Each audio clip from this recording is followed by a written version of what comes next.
Hello, welcome to Cyber Leaders with me, Ciaran Martin. And me, James Line. Now, we're both from the SANS Institute who are kindly backing this podcast. I myself am a massive geek, and I've spent my career chasing cyber criminals around the internet. I'm not a techie. I led cybersecurity policy and operations in the British government and set up the National Cybersecurity Centre. But now together, James and I are trying to unpack for you the world of tech security and all the complicated and difficult things that it brings. That's right, Ciaran. This podcast is the ultimate voice for security leaders. We want CISOs, security directors and beyond to build up their knowledge of what works and what doesn't, and ultimately secure their organizations more comprehensively and quickly. And we hope make life a little bit harder for the cyber criminals along the way. Now, last time we heard from Helsinki, from the amazing Christine Bejarasco, about how to protect a cybersecurity company from all the evils of the internet. But what should we talk about today, James? Well, Ciaran, I think it might be time for a bit of counter-ransomware. Now, I think I, like you, remember ransomware becoming the beloved tactic of cyber criminals. Traditional credit card and bank fraud is becoming more difficult. They discovered the brilliance of ransomware, the fact that everyone values their data, a truly ubiquitous threat. And it continues to be big even now, which I find a little depressing after so long. But that aside, what about you? You must have something other than ransomware, I'm sure. Well, I thought you were going to say it was time for a bit of ransomware, and I was going to point out that would be a crime. But we'll do a bit of counter-ransomware. There's lots of other cyber policy issues of the day. We can talk about how different countries are approaching these things and the whole cybersecurity community, where it's at. Well, that's quite a lot. Who could we possibly get to span all of these different topics, Ciaran? I have an idea. You've got someone in mind? Indeed I do. It's the amazing Jen Ellis. Jen, welcome. Hi, thanks for having me on. Thank you for being here. Super to have you here, Jen. Well, look, Jen's current job is as the founder of NextJenSecurity, which I have to admit has to win some sort of amazing pun prize. That's just delightful. Thank you. I appreciate that. Nothing says you're a serious professional like a pun in your company name. Well, exactly. And as well as winning pun prizes, I think that's only a fraction of what Jen has already done in cybersecurity. Tell us more, Ciaran. Lay it on us. Look, James, Jen can, and knowing her, she absolutely, certainly will speak for herself. But here's some things about her. So she was one of the most important figures, the co-chair no less, of the hugely influential ransomware task force run by the Institute for Security and Technology in Washington, D.C. That is impressive. And hey, they got some things done. They did get some things done. Well done, Jen.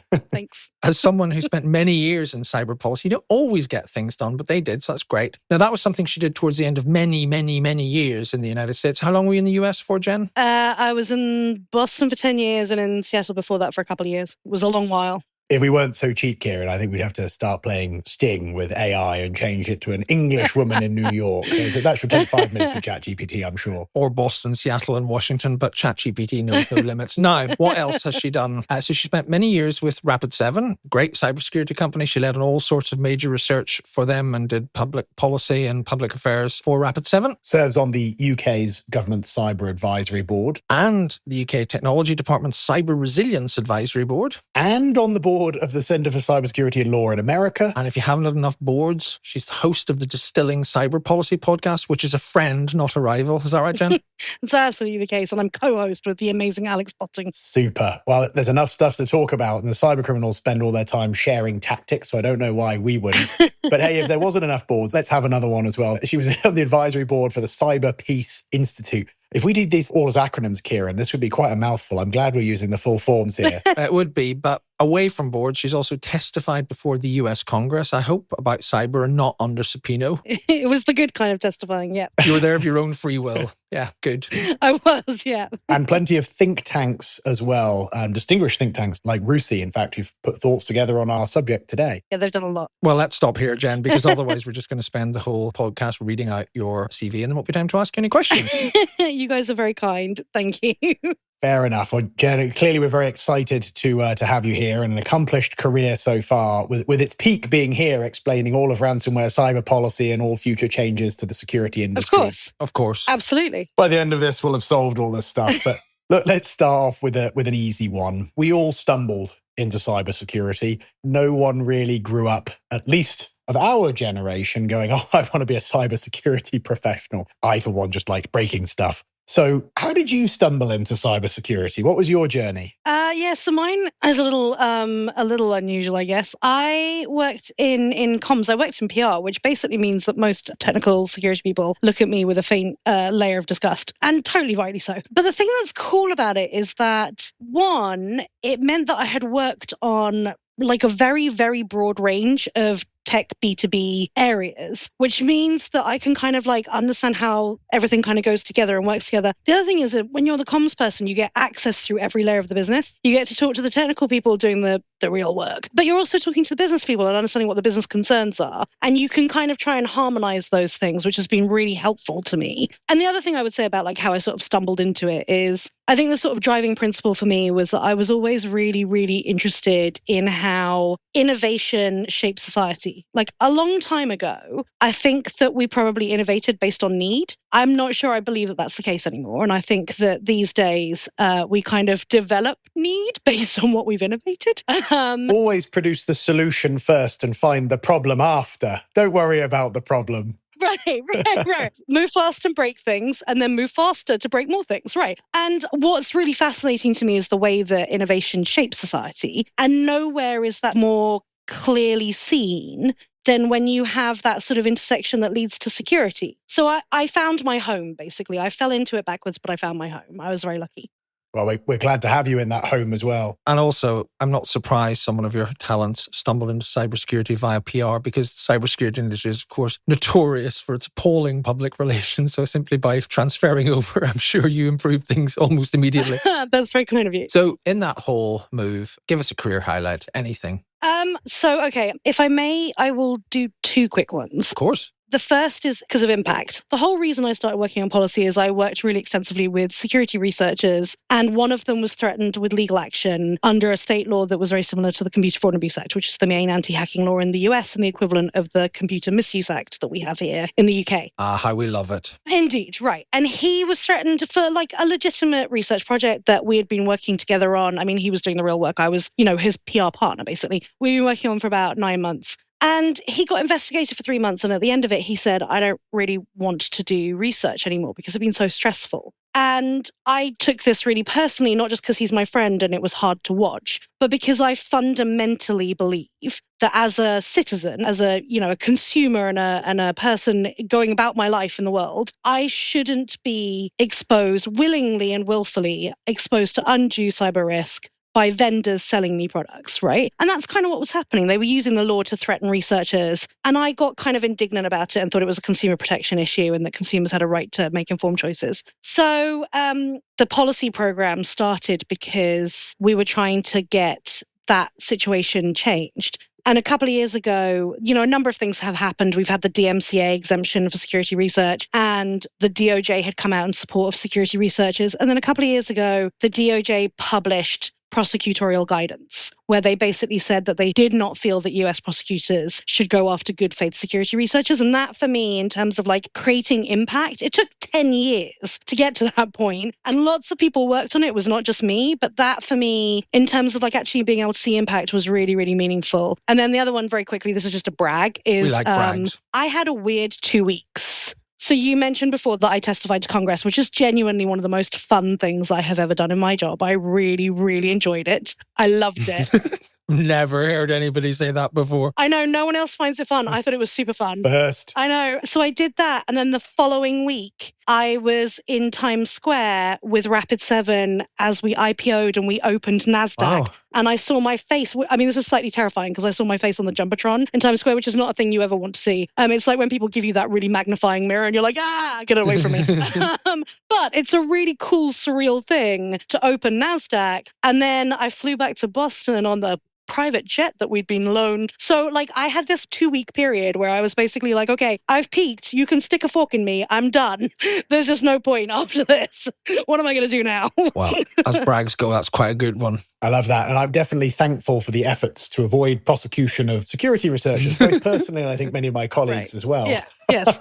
But let's pivot straight from there. You touched on, I think, our topic of the moment in your highlights there. But let's hit the first of the big issues on the way to solving all of cybersecurity. Yep. Ransomware. It's a biggie, right? It is. And as I said in the opening remarks, I remember the first time ransomware was around and not cool. And then I remember it blowing up as traditional fraud and credit card stuff got more difficult. And they discovered everyone values their data. The surface area of value for the cyber criminals here is it's brilliant. A true spray and pray type attack. So what's going on? Tell us what you did at the ransomware task force, why the task force existed. Yeah. And did it have the type of effect you were hoping for? Yeah. So if you come with me back through time, back to the end of 2020, and I don't know if you remember, but 2020 was a weird year.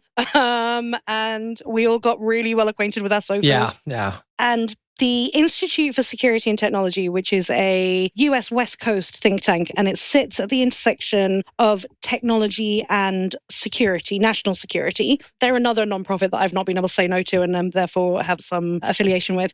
They had noted that during the course of 2020, when we were dealing with the very worst of the pandemic and hospitals around the world were massively, underwater and under siege, they were under siege not only because of an influx of COVID cases, but also because they were getting hammered by cyber attacks, extortion-based attacks, or as we call them, ransomware, even if they don't necessarily involve the actual where that is ransomware. And so IST, who had observed this, many people had observed this, but IST looked at it and they said, okay, when you're in a position where you're dealing with a pandemic and hospitals are closing or they're not functioning at full level because of cyber attacks, then cyber attacks have now become an issue of national security. And so they said, what we should do, there's a new US government coming in, and they've already indicated they're going to do more on cybersecurity. So they'll be looking for what their agenda should be. And what we should do is help them figure out what to do about this ransomware problem. And so what IST did is they put together a task force. It was sort of 100-ish people. And 100-ish people who included a whole bunch of security pros, but also people from different companies that have been hit. There were people who were lawyers. There were people from the insurance industry. There were negotiators, pretty much anybody that had any kind of stake in it, really. So we had a very full group. I love it when we get multidisciplinary in this industry. Right. It's one of my big bugbears. We get in our silos. I love that, Jen. I know. I totally feel the same way, completely feel the same way. And they also had multiple governments participate, which I thought was really awesome. And we had law enforcement. And so, yeah, it was a really good group of people. And they basically said, we are going to get together at the beginning of 2021 and we want to have something ready to go by May. Which was kind of crazy, completely honestly. Aggressive, one might say. It was a really, really aggressive timeline, and a lot of people gave up a lot of time. Ciaran was one of them. So, for anyone who participated in it, thank you hugely, because you guys made it what it was. And we had 4 lines of effort. So just to be clear, what we weren't trying to do was come up with a set of principles for organizations to adopt. That already exists. What we were trying to do was come up with a set of principles for governments to consider as they looked at policy solutions, right? Or policy interventions. So the 4 lines of effort were, how do you deter and disrupt attackers and attacks at scale? And then how do you as a government help organizations prepare and respond at scale?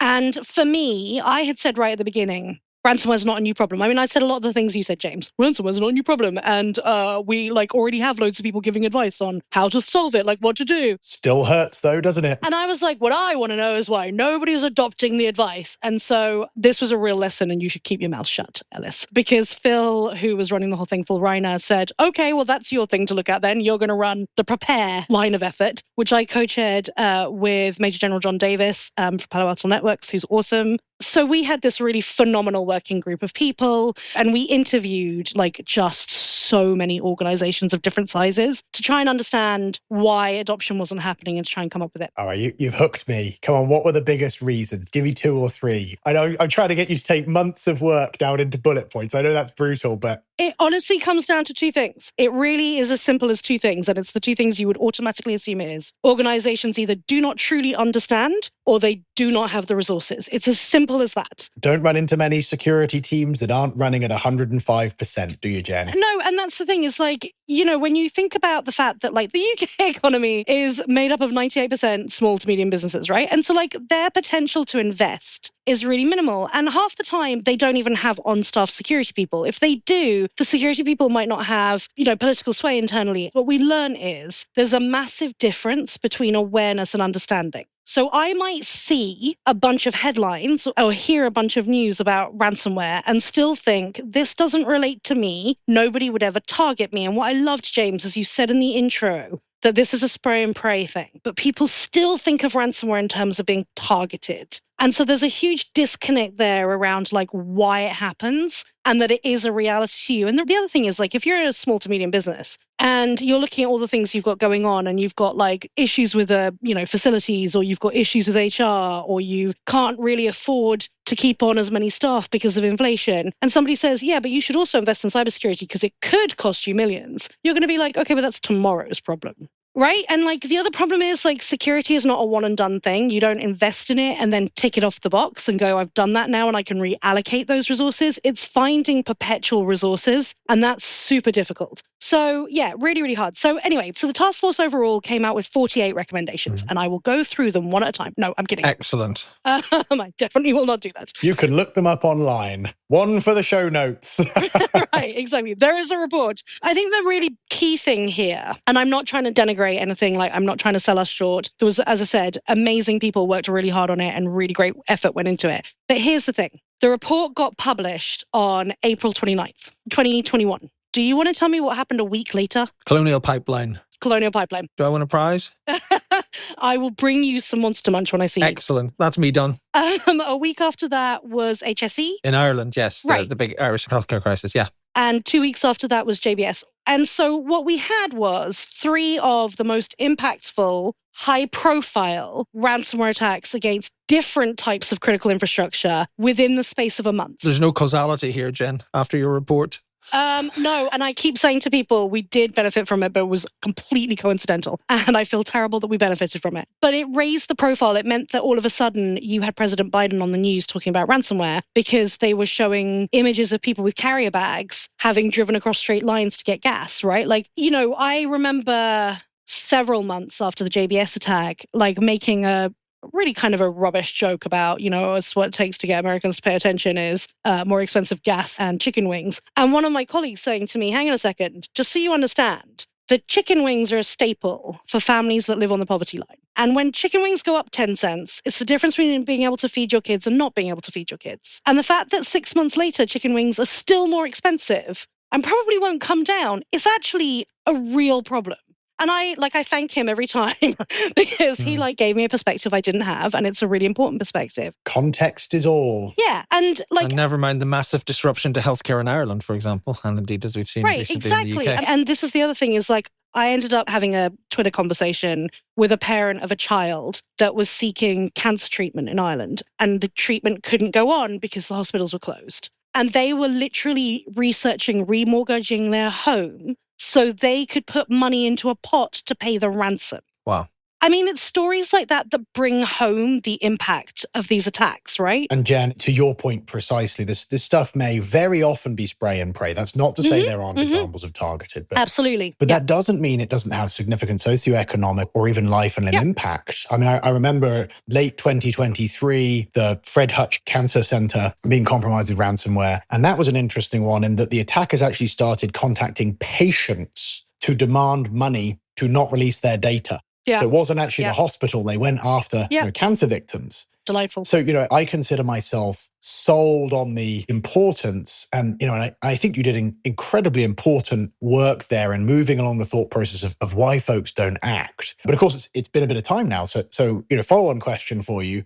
What next? Where do we go from here? Because this stuff's still happening. Yeah, so I mean, that's the thing, isn't it? Is the reason we came up with 48 recommendations is because you may have heard this a time or two in security, but it turns out there's no silver bullet. And even when you get 100 people together and they spend 4 months trying to find a silver bullet, we didn't find one. So we suggested 48 different things, and the idea is they are used in concert. They're all little things that create impact altogether. And, what we've seen that I think is one of the more interesting aspects is that we've seen the creation of the Counter-Ransomware Initiative. I think there's now 7, I'm going to say the wrong number, but I'm going to put a stake in the ground and say I think there's 70 member countries, some of which are members through entities like the EU, which obviously has multiple members. And, basically it's taken a while, right? They're 3 years in. Yeah. And it took a while for them to really have stuff to talk about. But now it's kind of got to a point where they seem to be doing a little bit more in terms of like collaboration. They're working on disruptive campaigns. And I will say that's one of the biggest things we've seen. Like, honestly, the way that law enforcement is collaborating around the world and also collaborating with the private sector these days and sharing information. Incredible. Yeah.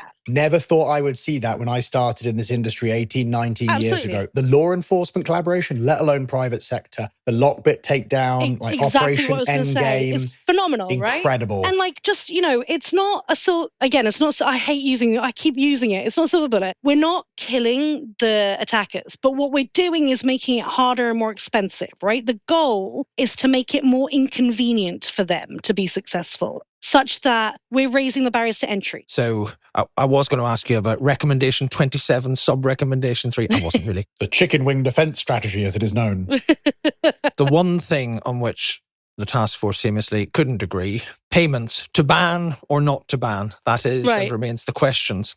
What is the answer?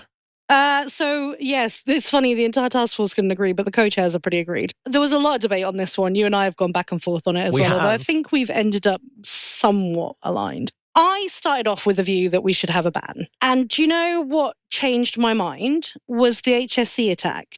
And it was that conversation, that Twitter conversation with that parent who quite frankly thought that the bunch of security professionals that were all talking on Twitter about how we needed a payment ban were a bunch of insert rude word here, and so unfeeling. Right? Because how could we be talking about such a thing when children with cancer are not getting treatment? And it did change my perspective a little bit. But here's the thing. So like everyone who works in security basically has this view, very pragmatic view, which is that if ransomware is profit driven, which it is, then if you pull away the opportunity for profit, then eventually the attackers will go away, right? The logic is sound. Yeah. And there are other reasons people want a ban, like we don't want to see money being paid towards criminals because it funds other criminal activity, for example. There's a whole bunch of reasons, right? Legitimizes the market.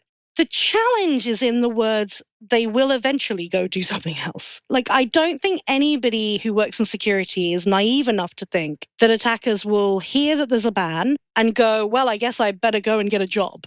And so what will they do first? The chances are that they will test the mettle of this decision by targeting those that are most vulnerable or those least likely to resist paying. And so you're looking at SMBs because they typically have no resilience at all. And so for them, an attack can be an existential threat. It can literally put them out of business. And I've had multiple CEOs of small to medium say to me, I would consider making a payment under the table because it's my entire life, or it's my family's company for 3 generations entrusted to me, right? Of course you would. The second group of people you go after is your critical infrastructure, and specifically those least likely to have tolerance for disruption. So that's healthcare, it's water treatment, it's electricity, right? It's the things that we think of as being like fundamental human needs. And so like the problem I have is, how can we have a ban when we haven't done a good enough job of getting those people prepared and ready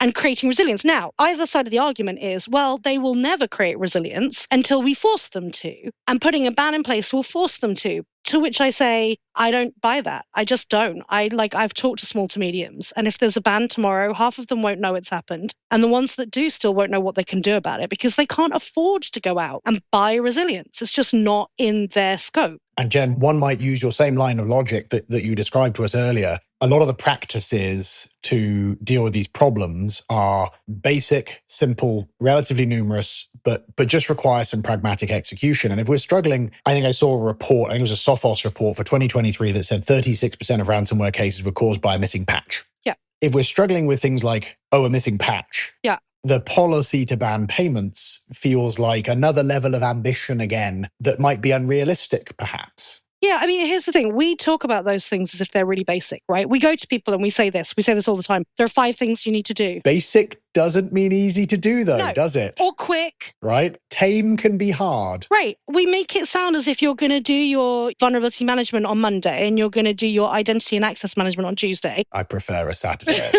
Right. Everybody loves business email filtering on Friday. But like it doesn't work that way, right? It just doesn't work that way. So we have to continue to be pragmatic. Yeah. We have to continue to move the needle on the basic practices. I'm hearing war of attrition of good practice versus any singular big sweep of policy. That's catchy. Yeah, put that on a t-shirt. So snappy. We're making a lot of t-shirts, Ciaran. I just was going to say, if you want to get to a payment ban, which I know you do. I do, yes. Then the way to do it is you put it as a goal. You say, hey, we're going to have a payments ban in 2 years. And this is what needs to happen for you folks to be ready for that to happen. And you've got to, as a government, create a safety net for certain organizations, which is not the same as telling them they can apply for a license to pay. No. Which is just weird and makes no sense at all. But an actual safety net where you would help them with recovery and you would do so at preferential rates where you wouldn't charge them or they would pay it back interest-free, that kind of thing is worth consideration, I think. Well, and this will run and run. I mean, I think one of the more ridiculous aspects of the minute is we're sanctioning all these people, which means you can pay some ransomware criminals, but not others. And it's just all a bit weird. It's a lot of overhead. Anyway, we will explore this further. Maybe you'll invite me back onto the Distilling Cyber Policy podcast. Anytime, my friend. We'd love it. We can talk about the conditions that might allow a ban. But look, we have spent a frankly ridiculous amount of time on ransomware because you're a fascinating speaker on it and there's nobody better to talk to on the most important issue. But just quickly then, because James and I have completely lost control of time, people who hack for other reasons than money, other baddies. You know, you've mentioned really evocatively child cancer patients being denied operations by the criminals. What else worries you about the sort of politically motivated hackers, and who do you fear? What sort of things do you worry about?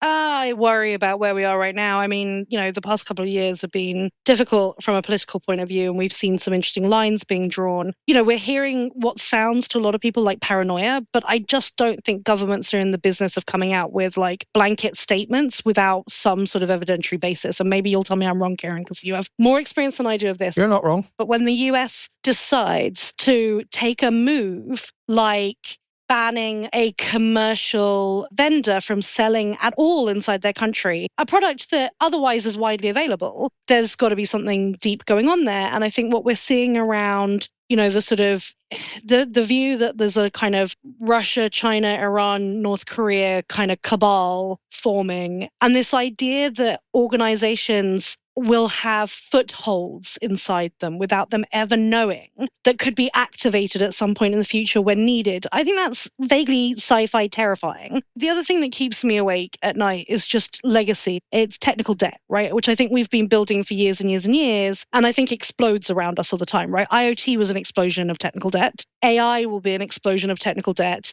because we don't do a good enough job about building the security in from the ground up. And then once these things are in place and we're reliant on them, it's much, much harder to go back and fix the issue. So I worry about that. I worry about supply chain issues, all of that kind of stuff. Supply chain has definitely been an issue at the moment. But Jen, to your point there on technical debt, look at what happened in the pandemic. I mean, folks rushed to the cloud at breakneck speed. Yep. I know a lot of people using cloud infrastructure already, but they deployed on a whole different scale. I talked to a global CISO of an airline company who said they had a set of VPN concentrators for remote workers who were averaging 2,000 people a day, and within a week were averaging 50,000, and they were just deploying capacity, hoping. And several years later, they're still trying to tidy up their backyard and get control of all the chaos they created.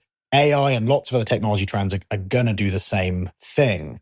So I'm with you on the technical debt. But if I may, on your first point here, but before we shift on, I did think that's a really interesting policy move, you know, banning that app. Did you see the World Economic Forum have put disinformation at the top of their risk list, above extreme weather, nuclear threat, everything else. Talk about a showcase of concern. The Global Risk Initiative has disinformation, use of malware, bots, social media manipulation, AI's wrapped in there too. At number one for the whole world. What do you think about that? Well, I think it's fair because I think how do we make progress on any of those other things if we don't trust any of the information shared with us and we no longer understand what truth looks like, right? Like, how do you have a good conversation about what's happening? One of the problems that I think has held us back on having decent conversations about climate, yes, there's all sorts of reasons that we've been held back from that, and some of which are to do with the fact that humans are challenging. But part of it is also that people don't know what to believe because there's so much misinformation. And now we have disinformation. And I think as humans, we're not necessarily in the best frame to know how to to filter that. And AI is only going to make that a lot worse. Like our ability to figure out what's real and what's not is going to continue to diminish. And I just think we'll stop making the effort to whatever extent we currently make effort, which seems to be somewhat limited already. Well, we definitely teach people in schools how to cross-reference sources. Don't worry. Sorry, Ciaran, over to you. This is fascinating. So just wanted to try and bring some things together, right? I just wanted to say two things. One is, so you mentioned all this stuff like the nation state motives. You mentioned the vulnerabilities that were evident from ransomware. And I think one of the scariest things is the way in which a potentially hostile nation state, one of these axes of so-called evil powers, could wreak havoc, exploiting legacy IT, exploiting supply chain vulnerabilities, and so on. But the second point I want to make is one of the doctrines of this podcast is we do try and cheer people up. And I think we've been entirely terrifying so far. So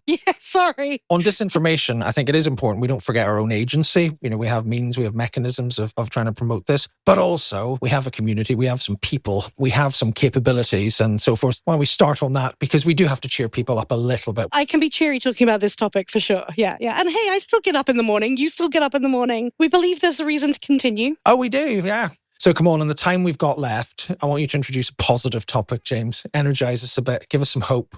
Look, we're talking about all these negative things that cyber criminals are doing, but we've touched on a few positives already. When I got into this industry, we were sat in the kind of dark corners of IT. The notion that public and private sector could collaborate in the UK alone. Ciaran, do you remember the how would government possibly work with a commercial organisation debates of years ago? Absolutely. We used to have very good committee meetings about that. But what about the IP? All these kind of bizarre discussions. And here we are. Let's look at Operation Endgame. I mean, massive number of law enforcement agencies, Germany, the US, the UK, France, Eurojust, Europol, raids occurring in Sweden, in Switzerland, in Portugal, Romania, Ukraine. Truly remarkable global collaboration. And of course, we're doing a podcast here talking to security leaders who are truly engaged with businesses talking about risk and our allies in trying to solve these issues. Versus when I started, to recycle the phrase, much more spray and pray, whack-a-mole, try and deal with the incidents. So Jen, talk to me about the maturation of our industry. Yeah. What are we doing well? What's positive that you've seen shifting over these years? I think there's a lot of positive. And I think it's really easy for people who work in security to become disheartened and to say nothing ever changes. And I totally get it. 100% understand that we are still seeing cross-site scripting bugs. And isn't that annoying, right? I get it. But I think a lot has changed. Even in the time that I've been in the industry, I think a lot has changed. I remember back in the dark ages, the Loft went and testified to Congress, right? In 1998, they did this. And I was not interested in technology at the time. I was finishing high school and I remember it being so on the news. Not really. I was breaking stuff by then, Ciaran, don't worry. I remember it being on the news. And I remember sitting with my family eating dinner and watching it. And my dad was an IT director. And I turned to him because one of the things they said was that they thought that they could take down the internet in 30 minutes or less. And I turned to my dad and I said, do you think that's true? And the internet was like a new thing for people to talk about at home, right? We had got it, but it was dial-up, I'm pretty sure. I think we only had it at home because dad was an IT director, right? And he kind of gave me a sort of the infamous parental shrug that says, I don't really know, but I'm not willing to let that onto you as you're my child. And I can remember that. And so when I met members of the Loft and kind of got to know them and heard the story from their perspective, I was very sort of wide-eyed on that whole thing. And to be honest with you, they went and testified to Congress, and then there was really quite not a lot of engagement between the community and policymakers for a long time. There were a few people like Mudge who had not only testified, but he then went and worked at DARPA. There are a few people who took those kinds of jobs, but really there was this big divide. And I can remember when I started doing policy engagement and I started on the CFAA stuff, I went and I met with congressional staffers and they said to me, we're so excited to meet you. You're the first person we've ever spoken to from the security industry. And I was horrified because they were actively working on cybersecurity legislation. And they talked to the defense contractors and they talked to banks and they talked to big tech, but they didn't talk to any security people. And what I think has happened since then, and this is 12, 13 years ago, is the bridges that have developed. The amount of collaboration and the understanding of the importance of the collaboration has been immense. We already talked about seeing it at play in the disruptive campaigns where law enforcement is working with the private sector and there is information exchange. But we're also seeing it in policy development. We're seeing it in the way that national strategies are developed. And we're seeing countries starting to work with each other. We're seeing so much more dialogue about what's happening in security and why it matters. And yes, it's being driven by very, very, very serious things. It is always the case that kind of things have to be on fire before people will start grabbing the fire extinguishers, right? And it will take us a long time for the fire extinguishers to work. We may never fully work because, as we know, there is no such thing as a state of secure. The odds are infinitely against us, unfortunately. But we are getting to a higher level of awareness. We are getting to a much more mature conversation. And I think we have more we can do. As technologists, we love to make everything about technology. But security is about people. It's about behavior. So we have to stop this attitude that we have of like, let's just cut people out of it and make it done for them. Yes, do it for them as much as you can and make it seamless and easy. That's a wonderful thing to do. But let's also continue to educate people and make them part of the process. Let's think about ways that we can do that makes it easy for them and gets them engaged in fun ways. So I think like there's more conversation to be had. In terms of the maturity, though, the thing that I would point to is how many people I know who work in security who donate their time to do stuff. Absolutely. And it could be that they are part of a threat sharing group and they're sharing intel. And they might think of that as being part of their job, but it's still an extra thing. It could be that they volunteer at a conference or they help organize a village. It could be that they talk to policymakers, they talk to their local council, they help their kids' school think about how to be secure. But there are so many. Go on a security leaders podcast Absolutely. and help people secure their organization. But there are so many volunteers, right? And that is an amazing thing. Well, let me ask you about this. Now, we're way over time. I think we don't have time for 2 more questions, but we're going to ask you them anyway, one each. So I was talking to somebody and I said that you were coming on this podcast. I said, oh yeah, she's brilliant. Yeah, ask her about Care Bears. Tell me about Care Bears. I have no idea what this is about. I gave a talk on the culture of the security community and how so many people volunteer their time in different efforts and work together to sort of beam love out into the universe. So that's through their Care Bear stairs. With my accent, yes. I'm not going to say Care Bear stairs. Well, I just did. Sorry, but go on. That's instantly coming out as a quote from the podcast, available as a ringtone at a smartphone near you very shortly. Right. So over to you, James. What's the other one? Look, international audience here. We talked about collaborating, working in different places, different approaches. Yeah. What was it really like working in the US? You could give me the salacious goodies now. What was it like over there? So to be honest with you, I had a glorious time. And one thing I can say that I've been incredibly lucky for, I should have said this is my career highlight. The number of people I have met through my career that I genuinely think are incredible, who I've learnt from, who dedicate themselves and give up their time and help educate me and many, many others, which is just a wonderful thing. I will say from a policy point of view, the UK has a different set of challenges to the US because we operate on a much different scale. And also culturally, you guys were talking earlier on about this whole like government versus private sector, how we're going to bridge the divide thing. But actually, NCSC created a really good template for doing that. They set a standard, and I'm not saying this because I'm talking to Ciaran. It's actually very awkward for me being British to say this to Ciaran. I'm very grateful anyway. Thank you. But you did, and it actually was. You did two things that I have always beaten people in the US over the head with. One, you created a standard for how to work collaboratively with the private sector on operational tasks to reduce risk. And the second is you were super transparent wherever you could be, even if it was on things that you were like, we're not sure what this means, but we're going to keep tracking it. And the US has actually done a really good job of trying to emulate those two things over the past administration and has built a ton of engagement. And I give them huge props for that. I do too. So I think lots of focus in the US, lots of focus in the UK. And the wonderful thing is tons of collaboration between the two and with other countries, which is creating a sort of pace, a sort of leadership level, which is great. And we mentioned it earlier in the podcast, right? The cyber criminals are building products for each other. They've got their forums, they're sharing their tactics. Yep. They have a community.